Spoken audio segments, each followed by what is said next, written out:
2024 के चुनाव से ठीक पहले राहुल गांधी ने वो मास्टर स्ट्रोक चला है जो आज से 19 साल पहले 2004 के अंदर सोनिया गांधी ने चला था।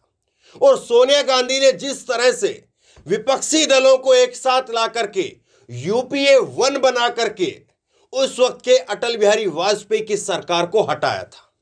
इंडिया शाइनिंग का नारा था, लेकिन कैसे वो फुस हो गया था। अब 2004 का आज से 19 साल पहले का राहुल गांधी वही सोनिया गांधी वाला मास्टर स्ट्रोक लेने जा रहे हैं, और या यूं कहे कि ले लिया है।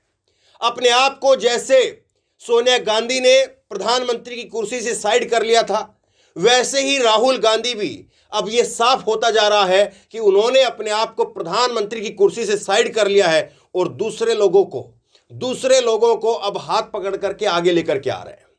ये वीडियो आप देखिए, इस वीडियो के अंदर आपको दिख रहा है कि तेजस्वी यादव को हाथ पकड़ करके राहुल गांधी आगे कर रहे हैं। तो क्या वाकई अब राहुल गांधी ने अपने आप को प्रधानमंत्री की कुर्सी से अलग कर लिया है? और क्या वाकई राहुल गांधी का यह फैसला 2024 में उनका मास्टर स्ट्रोक साबित हो पाएगा?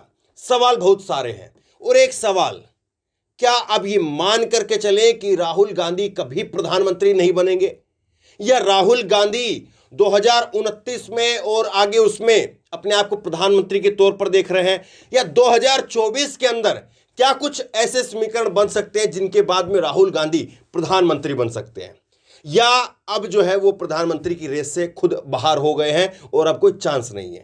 एक एक करके सारी चीजों पर मैं बात करूंगा, और राहुल गांधी अभी भी उनके सामने पहाड़ जैसी कौन कौन सी चुनौतियां हैं इस पर भी बात करेंगे। देखिए, राहुल गांधी ने एक बड़ा दिल दिखाया है, इसमें कोई दो राय नहीं है। और एक बार नहीं, आपको मैं 2-3 उदाहरण देता हूं।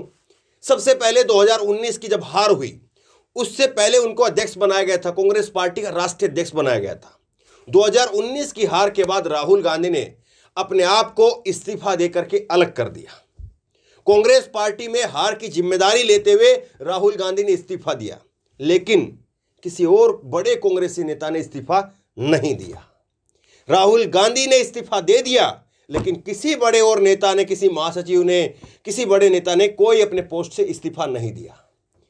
राहुल गांधी इस्तीफा देकर के वापस आ गए। पहला एक बड़ा स्टेप, क्योंकि कोई भी व्यक्ति हो, कांग्रेस जैसी एक बड़ी राष्ट्रीय पार्टी, उसका राष्ट्रीय अध्यक्ष का पद जो है वो नहीं छोड़ना चाहेगा, कोई भी पार्टी हो। अरविंद केजरीवाल अपनी पार्टी को पकड़ करके बैठे हुए हैं। उधर मोदी जी जो हैं वो जब तक अमित शाह थे तो अमित शाह को सरकार के अंदर लेकर के आए, तो जेपी नड्डा है, लेकिन जेपी नड्डा का कितना उसमें जो है वजूद है वो आप लोग तस्वीरों के जरिए देखते हैं।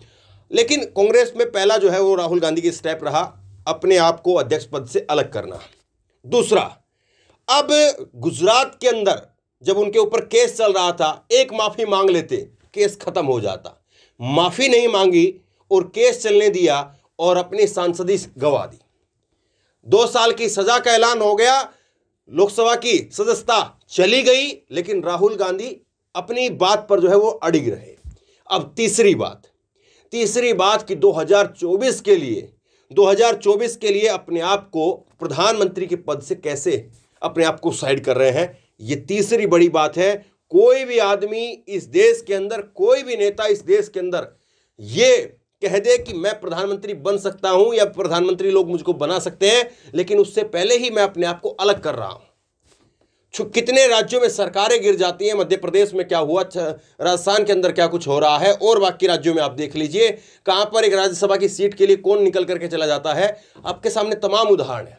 लेकिन प्रधानमंत्री की रेस से अपने आप को बाहर करके नीतीश के साथ में खड़े हो जाना, और नीतीश को अभी जो खबरें आ रही है वो ये है कि उनको जो है वो बतौर जो है संयोजक के रूप में, यूपीए 3 के या कुछ और नाम हो सकता है, संयोजक के रूप में जो है वो रखा जाएगा। संयोजक का मतलब ये है कि वो बातचीत करेंगे।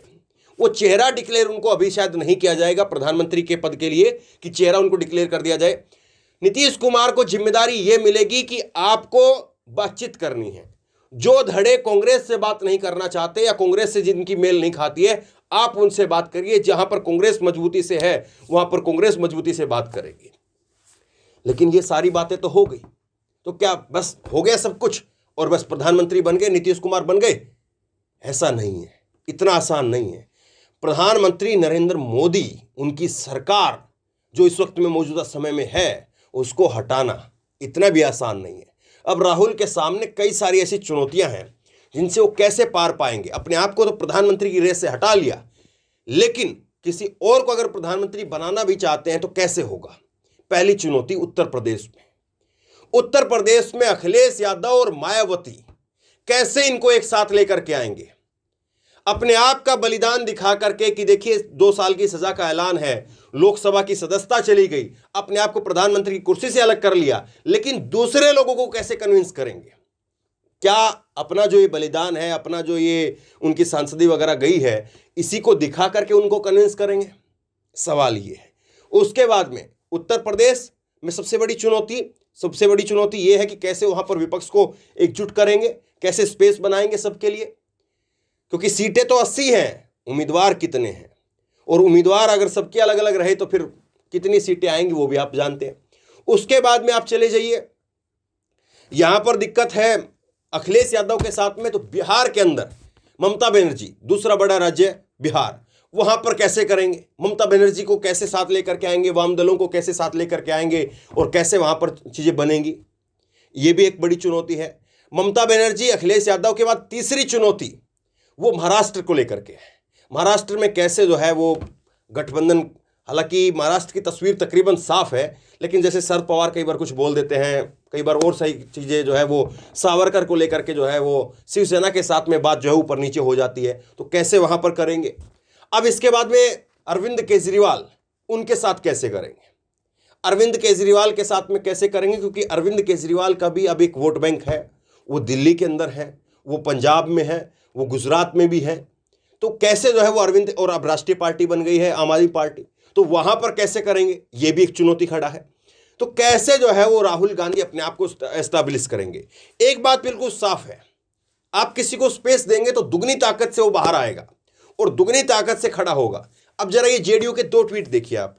जेडीयू जब कल नीतीश कुमार को बुलाया गया और नीतीश कुमार को बुला करके जो है वो उनको कमान सौंपने की एक तरह से जब अंदर बातें हुई, तो उसके बाद में जेडीयू गदगद हो गई, और जेडीयू की तरफ से गदगद होकर के जो है वो लिखा जाता है कि नीतीश नीति से बनेगी बात जब सभी विपक्षी आएंगे एक साथ, महंगाई, बेरोजगारी और तानाशाही के खिलाफ जली है लो, 2024 में भाजपा को मिलेंगी सिर्फ सीट 100। तो ये बात जो है वो कैसे गदगद जो है वो दूसरी पार्टी होकर के कह रही है, और राहुल गांधी ने इनको आकर के स्पेस दिया, क्योंकि 40 सीटें हैं बिहार के अंदर, और 40 सीट से बाहर वो 1 सीट पर भी है नहीं, और लेकिन फिर भी उनको साथ में ला करके उनको संयोजक बनाने की, प्रधानमंत्री बनाने की बातें हो रही है। तो वो सब कुछ अब ऐसी ही जो है वो ताकत, ऐसी ही जो है वो ताजगी, या ऐसी ही खुशी जो है वो अखिलेश यादव के अंदर भर पाएंगे क्या, सवाल ये है। ममता बनर्जी में हो पाएगा क्या, सवाल ये है। अब आते हैं उस सवाल के ऊपर, राहुल की चुनौतियों पर बात हुई, और राहुल के सामने जो है राहुल ने क्या क्या किया उस पर बात हुई। क्या वाकई ऐसा है कि राहुल गांधी के रास्ते जो है वो पूरी तरह से अब उन्होंने अपने आप से अलग कर लिया है। प्रधानमंत्री की कुर्सी तक जो रास्ता जाता है, एक रास्ता है जिससे वो अपने आप को प्रधानमंत्री बना सकते हैं। देखिए मौजूदा समय में उन्होंने, ऐसा लगता है कि अपने आप को इसलिए अलग किया है क्योंकि जब तक वो कांग्रेस के प्रधानमंत्री के उम्मीदवार रहेंगे तब तक वो कांग्रेस के दूसरे नेताओं को ये कन्विंस नहीं करवा पाएंगे कि आपको इनके साथ में जुट करके लड़ना है। क्योंकि कांग्रेस की तरफ से अगर राहुल गांधी प्रधानमंत्री के चेहरे बनते हैं तो सारे कांग्रेसी नेता फिर टिकट की होड़ मचाएंगे, फिर सब दूसरी पार्टी को उतना मान सम्मान नहीं मिलेगा। अब अगर राहुल गांधी अपने आप को पीछे करके खेल रहे हैं कि मैं पीछे करके खेलता हूं, आप लोग आगे करके खेलिए, तो वो कांग्रेस के और नेताओं को भी टाइट कर सकते हैं। पहली चीज ये। दूसरा, प्रधानमंत्री बनने का उनका एक रास्ता अभी भी बचा हुआ है, और वो ये है कि राहुल गांधी अब जिस तरह से कर्नाटक है, मध्य प्रदेश है, राजस्थान है, छत्तीसगढ़ है, यहां पर अपनी पार्टी को जीत दिलवाएं, उनकी 6-7 राज्यों में सरकार हो जाएगी, और उसके बाद में अपनी जो कांग्रेस पार्टी है उसका जो साउथ में जनाधार है, उसका जो राजस्थान, मध्य प्रदेश में जहां पर सीधी टक्कर है बीजेपी के साथ में, हरियाणा, उत्तराखंड, हिमाचल, ये जो छोटे राज्य जहां पर सीधी टक्कर है, तो वहां पर ज्यादा से ज्यादा सीटें लेकर के आए। 150 के कम से कम करीब सीटें जो है वो अकेली अगर कांग्रेस पार्टी की हो जाती है तो हो सकता है कि खुद विपक्षी दल ही वो ये कह दे कि नहीं, राहुल को ही जो है वो प्रधानमंत्री बनना चाहिए। लेकिन एक चीज तय हो गई है, एक चीज साफ हो गई है कि जिस तरह से सोनिया गांधी ने उस वक्त सबको एक किया था और सोनिया गांधी सबको एक प्लेटफॉर्म पर लेकर के आई तो यूपीए 1 बनाया गया था। यूपीए 2 की 2009 के अंदर फिर से सरकार चली और अब यूपीए 3 जो है होगा या कुछ नाम बदल दिया जाएगा, लेकिन 19 साल पहले की जो राजनीति थी सोनिया गांधी की, कम से कम जो है उसी राजनीति को राहुल गांधी जो है वो यहां पर करते हुए दिखाई दे रहे हैं। अब इसमें कितने कामयाब होंगे, ये मास्टर स्ट्रोक उनका साबित हो पाएगा या नहीं हो पाएगा, ये वक्त बताएगा। बहरहाल आप क्या सोचते हैं, क्या वाकई राहुल गांधी जो है वो अपने इस मकसद में, इस प्लान में जो दिखाई दे रहा है, जो चीजें तस्वीरें जो है वो नजर आ रही है, इसमें कामयाब हो पाएंगे? अभी भी बहुत दूर की कौड़ी है, बीजेपी अभी भी बहुत मजबूत है और भले ही चाहिए आखिर एक साथ हो जाएं, लेकिन अभी भी जो है वो मोदी को हराना मुमकिन नहीं है।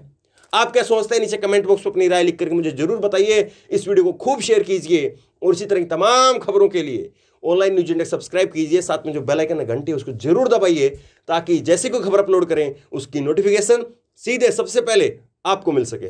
धन्यवाद। इस खबर को अभी लाइक करें, शेयर करें, अभी चैनल को सब्सक्राइब करें और घंटी जरूर